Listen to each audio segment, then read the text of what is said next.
Pemirsa, saatnya Anda menyimak berita Papua. Bersama saya, Juliana Paisei. Sejumlah berita menarik telah kami sajikan untuk Anda. Dan berikut 3 berita utama hari ini.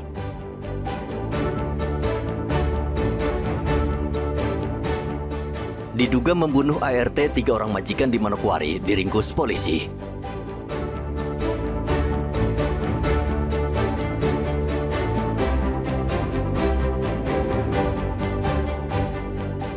Pelajar di Kabupaten Merauke terluka karena menabrak truk di pinggir jalan.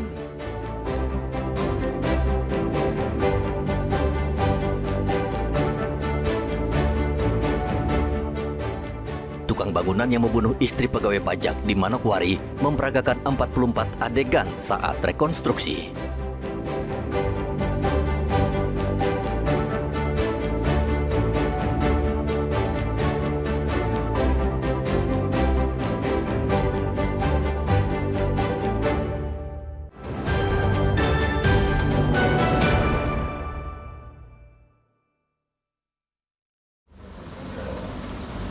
Kejaksaan Tinggi Papua kembali menyita uang tunai senilai 5 miliar rupiah sebagai barang bukti korupsi PON Papua tahun 2021 lalu. Uang tersebut disita dari Ketua Harian Panitia Besar Pekan Olahraga Nasional berinisial YW. Asisten Pidana Khusus Kejaksaan Tinggi Papua Nixon Mahuse mengatakan barang bukti uang tunai tersebut bersumber dari pinjaman Panitia Peresmian Papua Bangkit dan dana operasional Ketua Harian Panitia Besar PON Papua. Dalam kasus dugaan korupsi ini, Kejati Papua menyita keseluruhan uang tunai sebesar 39,837 miliar rupiah. Sementara total kerugian negara dari kasus perkara tersebut mencapai 205 miliar rupiah. Terhadap saudara Ketua Harian masih sebagai saksi, ya, belum jadi sebagai tersangka, masih sebagai saksi. Ya, ini kan proses hukum, jadi pengembalian kerugian negara artinya punya etikat baik untuk mengembalikan kerugian keuangan negara. Tetapi di Undang-Undang 3199 dan perubahannya Undang-Undang 20 tahun 2001 bahwa pengembalian kerugian negara tidak menghapus seseorang untuk tidak dipidana, ya. Itu pasal 4-nya. Selain menyita uang tunai, tim penyidik juga tengah melacak aset yang dibelanjakan dengan uang PB PON. Salah satunya puluhan motor dari PB PON yang tidak jelas kepemilikannya. Untuk kemudian aset-aset yang menjadi atau dibelanjakan menggunakan uang PON akan kemudian kami sita dan bawa ke Jayapura atau teknisnya bagaimana akan dilaksanakan. Di beberapa titik termasuk di Jakarta, kemudian di Timika, di Merauke, dan di beberapa tempat di wilayah Jayapura ada kapal, ada drone yang harganya sampai puluhan miliar, kemudian ada motor yang jumlahnya hampir 100 motor cross, ya. Itu ada di Kabupaten Merauke. Kami ada berkoordinasi karena teman-teman penyidik selain konsentrasi untuk pemulihan kerugian negara terhadap aset-aset juga dilakukan oleh kami tim penyidik. Kejati Papua saat ini tengah memeriksa 23 saksi. Sementara itu uang tunai hasil sitaan kini diserahkan kepada Bank BNI Jayapura untuk disimpan sebagai barang bukti. Sebelumnya Kejati Papua juga telah menetapkan 4 orang sebagai tersangka. Kini mereka mendekam di Lapas Kelas 1A AB Pura dan Lapas Perempuan Kelas 3 Kerom. Hendra dan Riantonai melaporkan dari Kota Jayapura, Papua.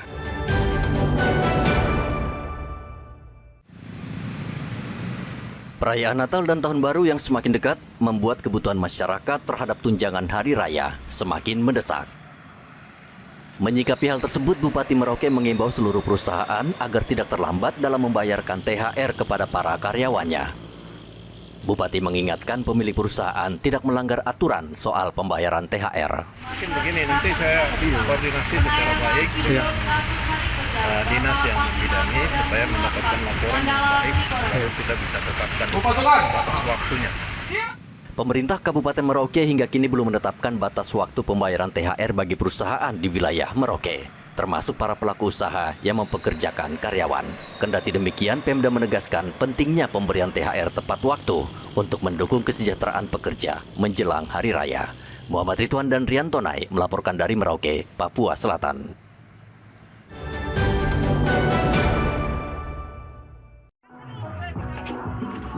Ratusan warga mengikuti pemeriksaan kesehatan yang digelar oleh Dinas Kesehatan Merauke pada hari Sabtu. Kegiatan ini merupakan upaya pemerintah daerah Merauke untuk memantau secara dini berbagai penyakit yang mungkin diderita masyarakat. Ada beberapa item pemeriksaan yang menjadi fokus dalam kegiatan ini, antara lain pengecekan diabetes, rematik, dan ISPA. Pemeriksaan besar yaitu cek kesehatan gratis dan juga ada screening pemeriksaan HIV, AIDS dan juga IMS, ya, sifilis. Untuk cek kesehatan gratis ini kami melakukan selain penimbangan berat badan, tinggi badan, dan juga ada pemeriksaan tekanan darah, dan juga ada pemeriksaan cek gula darah, kolesterol, dan juga pemeriksaan asam urat. Selain pemeriksaan kesehatan gratis, petugas medis juga melakukan VCT atau pemeriksaan HIV untuk memetakan penyebaran HIV di wilayah Merauke.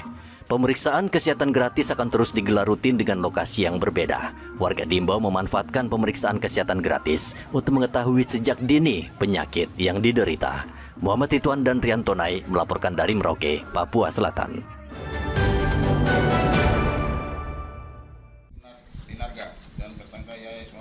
Polresta Manokwari menggelar rekonstruksi kasus pembunuhan sadis serta mutilasi dengan tersangka Yahya Himawan alias Gomblong. Rekonstruksi berlangsung di rumah kos di Jalan Reremi Puncak, Manokwari, Papua Barat pada hari Jumat. Dalam rekonstruksi, tersangka memperagakan 44 adegan ketika menghabisi nyawa korban di salah satu rumah kosong di kawasan Reremi Puncak. Setelah membunuh, tersangka memutilasi tubuh korban lalu menguburnya ke dalam septic tank.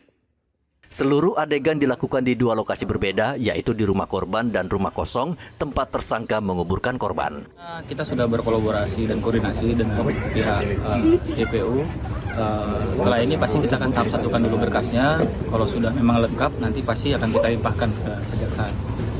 Begitu. Tadi berapa adegan, Bang? Untuk adegannya tadi itu ada 44 adegan dari mulai TKP 1 sama TKP 2. Ini sudah termasuk rencana? Nah, kita masukkan nanti kan itu masalah terungkapnya perencanaannya atau tidak, itu kan nanti terungkapnya bukti-bukti fakta di persidangan nanti bersama Pak Jaksa, Pak Kasidilum sebagai DPU-nya nanti. Pasalnya kita masukkan. Dari hasil rekonstruksi tadi sudah ada gambaran untuk masuk dalam pasal ini? Ya, sudah ada gambarannya. Kan dia datang kan dari rumahnya, memang sudah siapkan senjata tajam itu. Memang bagaimana caranya dia itu datang ke rumah korban itu harus ada hasilnya dalam bentuk uang gitu. Tersangka Yahya bekerja sebagai buruh bangunan. Sebelumnya ia sempat bekerja di rumah korban memperbaiki lantai rumah. Tersangka mengaku butuh uang dan ingin meminjam uang kepada korban namun tidak diberikan. Tersangka kesal lalu menghabisi nyawa korban. Edi dan Rian Tonai melaporkan dari Manokwari, Papua Barat.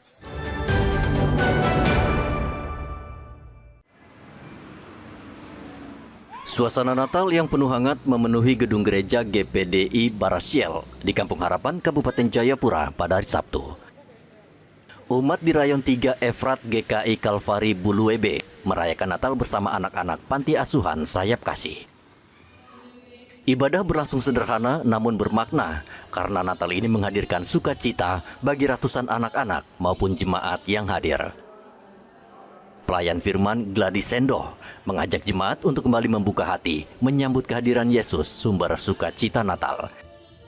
Ia mengatakan makna Natal tidak pernah menjadi sesuatu yang usang bagi umat Kristiani, terutama di Papua yang mayoritas merayakannya setiap tahun. Ketika kita berbicara mengenai Natal, tentu bukan sesuatu hal yang baru bagi kita semua umat Kristen. Secara khusus bagi kita semua yang ada di tanah Papua ini, di mana kita ada dalam di tengah-tengah keadaan jemaat atau umat yang mayoritas, sehingga tidak perlu lagi kita meragukan bagaimana kita menghayati kasih Kristus itu di dalam perayaan Natal. Tetapi pada saat ini kita masih ada dalam masa-masa Advent, perayaan Advent yang dimana kita masih ada dalam masa penantian kedatangan Yesus. Pengurus Panti Asuhan Sayap Kasih Shula Tokoro terharu melihat anak-anak asuhnya bisa merayakan Natal dengan penuh sukacita. Ya, mereka dapat melihat kasih Allah kasih Allah yang nyata, di mana Yesus telah mengajarkan tentang kasih melalui kehadirannya, kedatangannya ke dalam dunia ini, kemudian menjadi juru selamat bagi umat manusia. Jadi dia menyerahkan dirinya menjadi korban, ini wujud kasih Allah bagi manusia. Perayaan Natal ini bukan hanya ibadah, tetapi juga momentum mempererat hubungan antara jemaat dan anak-anak panti.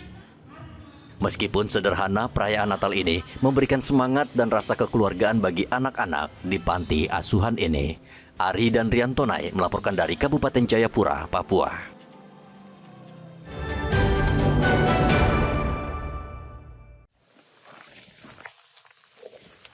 Setelah sebelumnya polisi mengendus aktivitas para pengedar minuman keras lokal di dalam hutan distrik Muting, kini para pelaku kembali beroperasi di kawasan hutan Kampung Enggol, perbatasan RI, Papua Nugini. Diduga kuat pemilik produksi miras jenis sopi ini adalah orang yang sama dengan pelaku produksi miras yang pernah digerebek sebelumnya dan kini berpindah lokasi. Petugas Polsek Muting harus berjalan kaki sekitar 3 km masuk ke dalam hutan untuk melakukan penggerebekan terhadap lokasi produksi miras tersebut.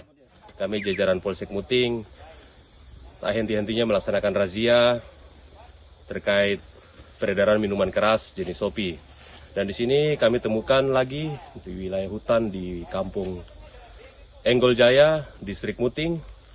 Seperti kita saksikan bersama, ada alat masak. Dan kami akan menyelidiki siapa pemilik ini dan kami akan panggil untuk proses lebih lanjut. Miras yang selesai disuling dan siap edar langsung dimusnahkan di lokasi kejadian. Sementara itu pemilik tempat produksi berhasil melarikan diri sebelum petugas tiba di TKP. Polisi mengimbau warga tidak memproduksi miras oplosan karena sanksinya adalah pidana penjara. Muhammad Ridwan dan Riantonai melaporkan dari Merauke, Papua Selatan.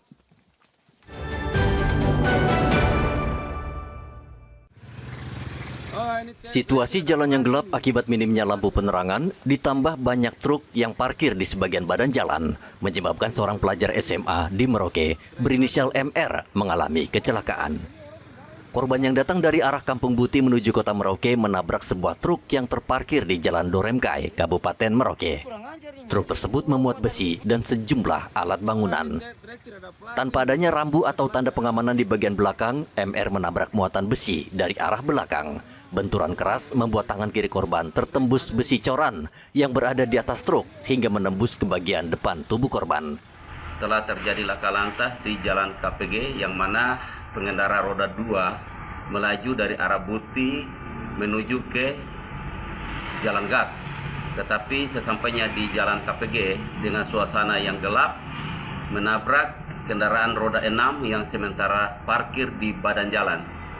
Jadi akibat daripada kecelakaan tersebut, pengendara roda 2 dilarikan ke rumah sakit untuk mendapatkan perawatan. Kesimpulan sementara bahwa pengemudi yang parkir di badan jalan merupakan satu kelalaian. Saat ini korban tengah menjalani perawatan medis dan rencananya akan menjalani operasi di RSUD Merauke. Polisi mengimbau truk tidak parkir sembarangan dan mementingkan pengguna jalan lain. Polisi masih menyelidiki kecelakaan ini dan tidak menutup kemungkinan akan memeriksa pengendara truk. Muhammad Ridwan dan Riantonai melaporkan dari Merauke, Papua Selatan. Disumbangkan? Iya. Untuk Sumatera yang banjir. Untuk Sumatera yang banjir. Betul, terjadi ke Jayapura berarti? Iya. Seorang bocah sekolah dasar di Kabupaten Jayawijaya, Papua Pegunungan, bernama Pison Kogoya menarik perhatian publik. Ia membongkar celengan miliknya untuk membantu korban banjir Sumatera. Tindakan Pison menjadi viral di media sosial. Padahal uang tabungannya yang berjumlah Rp1.500.000 itu ia kumpulkan untuk rencana liburan Natal bersama keluarganya di kota Jayapura pada pertengahan Desember mendatang. Namun rasa empati Pison mengalahkan keinginannya sendiri. Ia memutuskan menyalurkan seluruh tabungan melalui situs donasi kitabisa.com. Selain berdonasi, Pison juga menyampaikan semangat dan dukungan kepada anak-anak sebayanya yang menjadi korban banjir di Sumatera. Ia berharap donasi kecil dari tabungannya dapat membantu mereka dan memberi kekuatan untuk bangkit. Kenapa mau kasih sumbang? Karena rumahnya tenggelam. Rumahnya tenggelam. Baru? Tidak ada baju, tidak ada makanan. Kasihan. Iya. Tindakan kecil dari seorang anak di Papua Pegunungan ini kembali mengingatkan rasa kemanusiaan dapat tumbuh di mana saja. Bahkan dari hati seorang bocah yang rela mengorbankan tabungan liburannya demi membantu sesama. Ari dan Riantonai melaporkan dari Kabupaten Jayawijaya, Papua Pegunungan.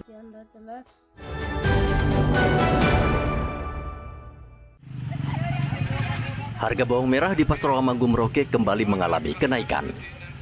Sebelumnya harga bawang berada pada kisaran Rp50 hingga Rp55.000 per kilogram. Namun pada hari Sabtu harga bawang merah naik menjadi Rp60.000 per kilogram. Selain mengalami kenaikan, stok bawang merah juga mulai sulit ditemukan di pasaran karena seluruh pasokan didatangkan dari Makassar. Para pedagang memprediksi harga bawang akan kembali naik dalam waktu dekat seiring meningkatnya permintaan menjelang Natal dan Tahun Baru. Kilo Pak, bawang merahnya? 60.000. Dia dari harga berapa itu? Dari harga 55 kemarin. Kemarin ya, ini naik terus ya? Naik terus, nanti 1-2 hari kayaknya naik lagi. Naik lagi, apalagi dalam Natal ya? Apalagi menjelang Natal dan Tahun Baru Ketapang. Ini bawang dari mana? Merauke apa dari luar? Dari Endrekang. Endrekang ya, oh gitu. Sementara itu bawang lokal Merauke memang tidak tersedia akibat curah hujan yang terus turun. Persediaan bawang yang beredar saat ini seluruhnya merupakan bawang kiriman dari luar Merauke. Muhammad Ridwan dan Riantonai melaporkan dari Merauke, Papua Selatan.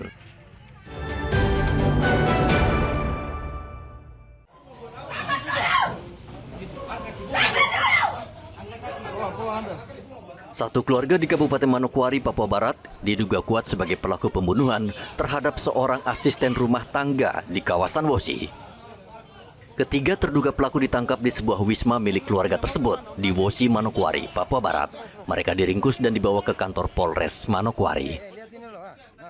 Kasus ini mencuat setelah ketiganya berusaha memakamkan korban bernama Ingrid yang merupakan asisten rumah tangga. Korban diketahui didatangkan oleh pemilik Wisma Jaya melalui sebuah yayasan penyalur tenaga kerja dari Jawa Timur. Kasat Reskrim Polresta Manokwari AKP Agung Gumara Samosir mengatakan hasil autopsi adanya tanda-tanda kekerasan pada tubuh korban. Berupaya maksimal ya. Jadi kita datang ke dokter forensik. Nah, kemarin pemeriksaan itu sudah dari kami sampai hari ini. Jadi kita bukan alat bukti. Sanksi kan juga bisa diberikan. Karena teman daripada korban sebagai ayah dari sini. Jadi kita sudah dibawa jadi kita lakukan penanganan. Ya, dari hasil otopsinya sendiri itu ada tindak penganiayaan. Sebelumnya jasad korban ditemukan di dalam mobil dalam kondisi membusuk. Para pelaku diduga berencana menguburkan jasad tersebut tanpa prosedur pemulasaran jenazah yang layak, tanpa peti maupun kain kafan. Rencana tersebut terungkap ketika salah satu pelaku menelpon seorang penggali kubur untuk meminta dibuatkan liang lahat pada malam hari. Permintaan itu ditolak dan diminta dilanjutkan keesokan harinya.